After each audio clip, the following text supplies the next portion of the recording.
Այս տարի փաստաբան Լիաննա Բալյանն ամուսնալուծության 4 գործ է ունեցել։ 4 զույգն էլ ամուսնալուծվել են, մինչդեռ փաստաբանը վստահ է, 2 ընտանիք հնարավոր էր փրկել։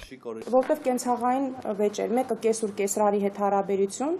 մյուսը բնակարանային պայմաններ, որը որ հեշտ կշտկվեր, եթե հոգեբան աշխատեր։ Խնդիրն ըստ փաստաբանի ընտանեկան օրենսգիրքն է։ Հայաստանում ամուսնալուծվելը մեկից մեկ է։ Ամուսիններից միայն մեկի ցանկությունն էլ բավարար է, որ զույգն ամուսնալուծվի։ Դատարանը 3 ամիս ժամանակ է տալիս հաշտվելու համար, իսկ աշխատանք այդ ուղղությամբ որևէ մեկը չի տանում։ Փաստաբաններն էլ հաճախ կրակի վրա յուղ են լցնում։ Այդ գույքային վեճը վերածում են այնպիսի շոուի, այնպիսի մի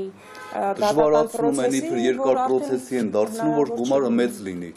Փաստաբանն առաջարկում է օրենքում փոփոխություն անել, ամուսնալուծությունների գործում հոգեբանի ինստիտուտ ներմուծել, առանց հոգեբան փորձագետի եզրակացության զույգին չամուսնալուծել, բացառությամբ 2 դեպքի, երբ ամուսիններից մեկը հոգեկան հիվանդ է կամ 3 տարուց ավելի բացակայում է երկրից։